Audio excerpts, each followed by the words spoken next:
I believe in the last 15 years of my careers, I have not come, if I do not forget, I always make sure that I address all the elected representatives, irrespective of from district councils to the state legislative to the parliament. I always address all of you as honorable because you represent thousands of people.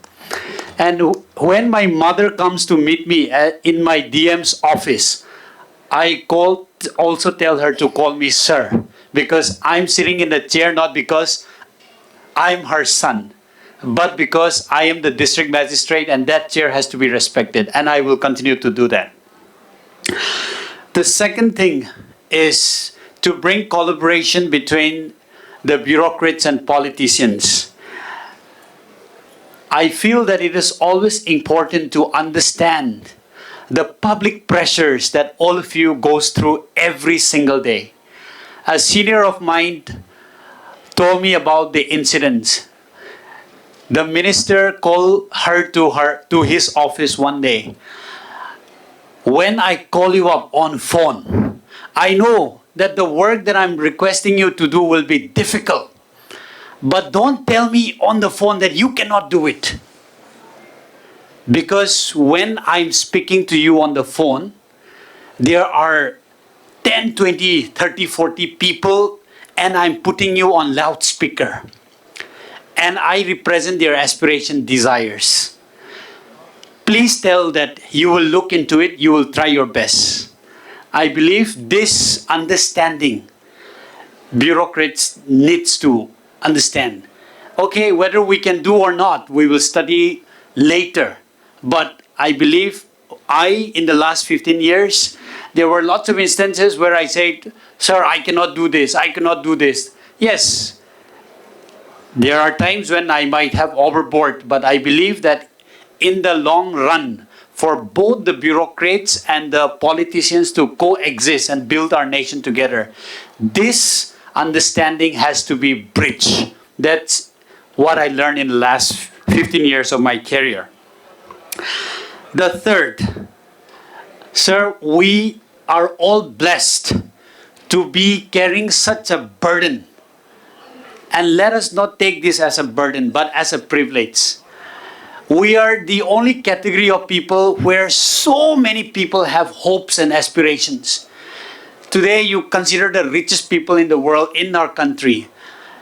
Not many people might have hopes and aspirations on them to solve their problems. I always consider myself as a bureaucrat that I was a district magistrate in 2 districts. I am so privileged that even if a cat or a cow dies in my district, I'm blamed. Obviously, if a human being dies in my district because of accident or riots, they put a blame on me. Likewise, for all thousands of children, lakhs of people who goes to hospital, cannot get treatment, cannot get proper education, the burden is put on us. So I believe this is our golden opportunity to shoulder this responsibility together. In our journey, I would like to request the politicians, which all of you represent, not to see the bureaucrats as your competitors. No, we are not interested in competitions. Please take the accomplishment of the bureaucrats as your accomplishment. I have come across, when I was the district magistrate, when I was the SDM in 2012, I know that Manipur is a resource deficit state. We do not have money. So when I approached my chief secretary, sir, the villagers wants to get this road constructed. My chief secretary was right. We do not have fund. We have to put to the central government. The process will take 5 years. We have to make DPRs and other process. I have only 1 year to serve as a district subdivisional magistrate in my subdivision. In that case, what do? I went to the people, asked them, what should we do?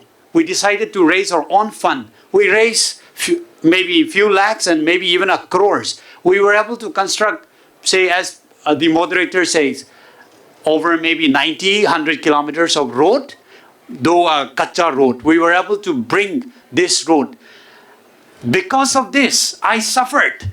Some of the politicians started seeing me as a competitor. I was not given a DMC for 2 years, whereas my juniors were getting districts. I felt sad because the politicians sees me as their competitors. They say, no, we do not want Armstrong as a district magistrate in our district because he will do what he wants, whether we like it or not. I suffered. So it is my request that any good initiatives, because in the end, you want the welfare of the people. Because of this road, so many pregnant women, their lives were saved because we were able to take them to the nearest hospital because of the road. So I request the politicians to take the achievements of the bureaucrats as your achievements.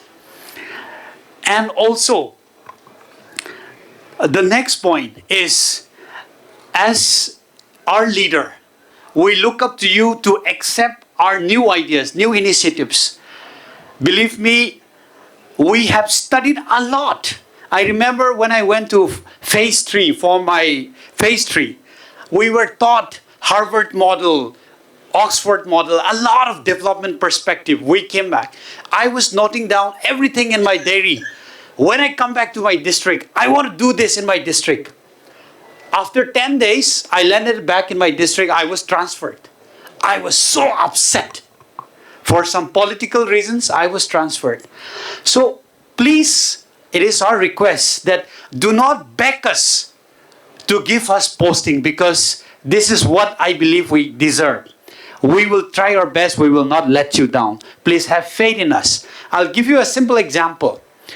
Since 1980s, there was one scheme of the Department of Tribal Affairs in Manipur.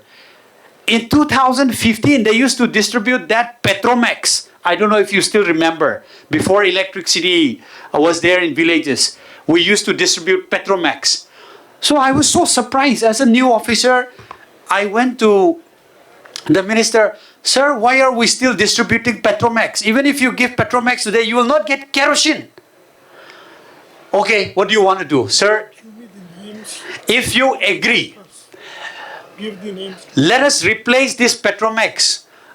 We have 2 crores. I want to start a new course to give the young people a chance. So I said, okay, what do you want to do? I said, sir, let us send them, the young boys and girls, to do maybe paramedical courses in some of the reputed institute in the state and different parts of the country.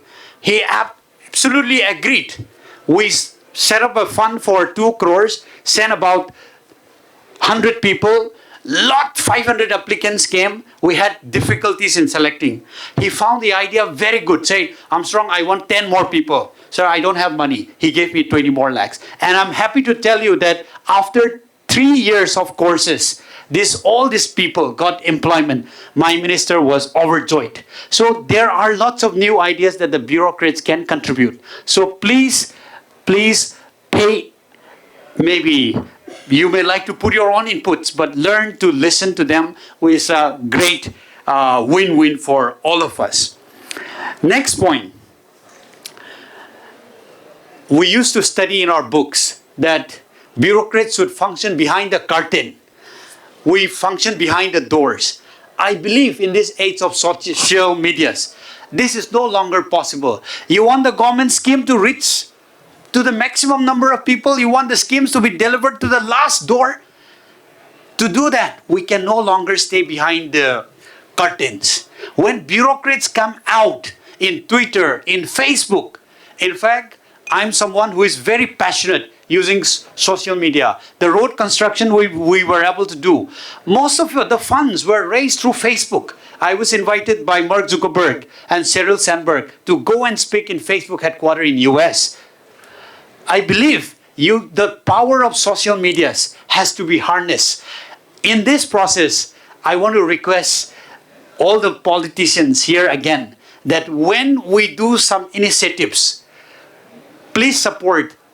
We become popular, fine, but we're not going to contest you. I can assure you that. Please do not take us as your competitors. Coming towards the end, Before the chairman rings the bell, I believe it is important for all of us to stay relevant to the problem that our country goes through every day. I don't want to continuously hear मैंने ये किया 5 साल पहले, ये मैंने ये 10 साल पहले किया. Let us continue to be relevant to solve country's problem every single day. That's what I look forward. Before I put signatures on my file, on every policy's matter, I see that is it relevant for the country's problem? Today, sir, I'm serving as a director in the Ministry of Information and Broadcasting. I am given a big responsibility to look at animation, visual effects, and gamings. I used to question myself, Armstrong, are you doing something relevant for the country's problem? Country needs employment. Country needs to solve poverty. Country needs to take the education forward.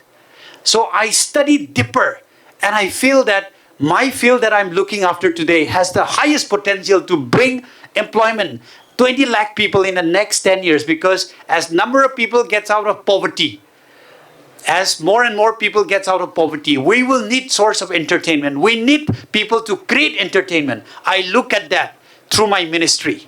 Likewise, as you solve your constituency problems every day, I request all of you to also continuously look and see what are the problems that your country, that your constituency goes through, so that we can all solve together. Towards the end, I will just relate to all of you my situation that I went through in the last question of my IS interview. I was interviewed for 55 minutes. The last member asked me, Armstrong, I give you Bible in one hand, Constitution of India on the other hand. You have to pick up one and condemn the other.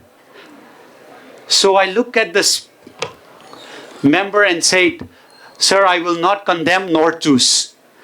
Second time he looked to me and said, Armstrong, you have to pick up one and condemn the other. I look up to him and said, Sir, I will not. The third time he asked me, this is your last chance. Pick up one and condemn the other. So I grew up as a Christian. That's what he asked me. Armstrong, are you a Christian? Yes, sir. Imagine my situation. I have struggled, studied. I've come as a village boy. My village saw electricity for the first time in 2011. With so much difficulties I've come up. And I'm sitting, facing to become an IS officer, to realize my dream job. Just because of this question, I would be let down if I answered wrongly. In this situation, put yourself, if you are a Hindu, if you are given Bhagavad Gita in one hand and Constitution on the other hand, what would you have chosen? Please. So, in the end, I looked to him and said, Sir, I will not choose Bible nor Constitution, because if I choose Bible, the Bible says, man shall live by the sweats of his brows. Because if I choose Bible and condemn the Constitution, and today I am asked to become a civil servant, I have to protect the Constitution. It is same as me condemning the Bible. And if I choose the Constitution and condemn the Bible, the Constitution says freedom of religion and respect to all religion. So I will not, and if I condemn Bible, that means I'm condemning the Constitution too. Lastly, the board member appreciated me and pat me on my back, saying, we like your integrity. You did not give up Bible, the religion that you have been brought up with. We respect your integrity. Please carry on with this integrity as you continue in the service. The chairman shook my hand, and I got one of the highest mark in my interview. So as I carry on, so many bureaucrats, as we carry on with this journey, we want to retain this integrity. We request all the politicians to help us retain this integrity as we serve the nation together. Thank you everyone for giving me this opportunity.